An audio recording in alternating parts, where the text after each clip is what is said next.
You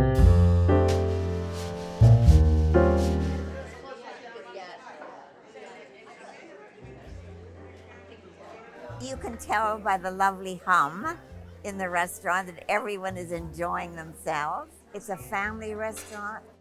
The people that wait on you are lovely people, and we were friends with most of them. The food is good. What's not to like? It's always about service. It comes back to that time and time again, that people feel at home when they come in the front door and they're taken care of, and we send them on their way with a full belly and comfort food. I was here all through the 80s. Started washing dishes when I was 15 on Friday, Saturday night. My Uncle Jimmy would pick me up, drive me here because he was the night chef. At the end of the night, we would drive back home. Then on Saturday, we would do it all over again. I've had kids of people I served back in the 80s or their grandchildren. It's hilarious. I'll see them walking through, and I'm looking at them, and they're kind of looking around, and all of a sudden they're in the bar. And I'll go, "Can I help you?" I go, "You Sam, the bartender?" I go, "Yes." "Oh, my grandfather Joe says hello." The majority of us have been here 15, 20 years. Like, it helps when you're happy with where you are. Myself, 24, Dan, 23, Christy in the back there, he's been probably 15, Leo's 15, Shuilin's at least 15. We like it, it's the family atmosphere. We're friends first, it seems now, so there's a certain bond, so you rely on one another, family environment, and that sticks. Two things are the most important. Number one, the clientele. It's a legacy restaurant, it's been here forever, it's generations, like 3-4 generations in now. And number two, definitely the staffing.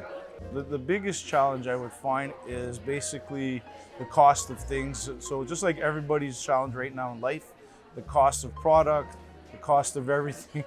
So for us as restaurateurs, it's a fine line. Like, we don't know how to react in certain situations. Do we increase because we're getting increased, or risk the chance of basically doing an increase and losing the customer because they really can't afford to go out?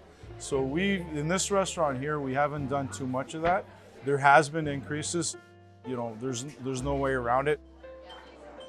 Now, as far as food goes, everybody sees it. Some stuff has gone up as much as 30%, which is really tough. But how do you basically tell a customer the next day he walks in that because of payroll, because of food, then they're going to think we're gouging, right? Which isn't the case. It's just we're trying to survive like everybody else. I find now people have shifted where they're coming out for breakfast and lunch instead of dinner. It's more social in the morning that way. We've also noticed a decline in business meetings, people getting together just before they go to work to have their business meeting. That seems to have declined, I think, just because people are working from home, half at home, half at the office, so their routines have changed. So obviously we've seen our routines change. I've been in the business for 32 years as an owner, never seen anything like this.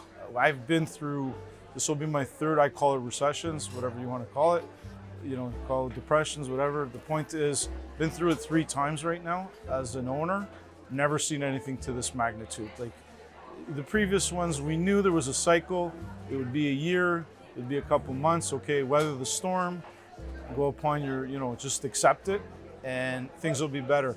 Right now, there's just too much uncertainty. We allow ourselves a certain amount of money for meals in a year to go out for dinner and stuff.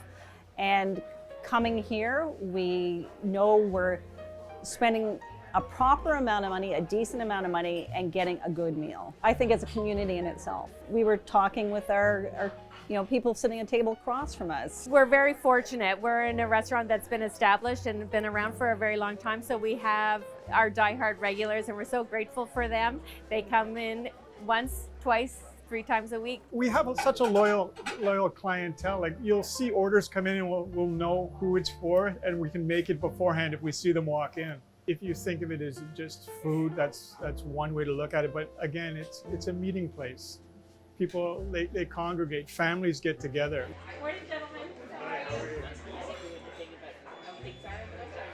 Everybody feels like they're part of something, and when that happens, you want to do the best you can, and you want to be part of that.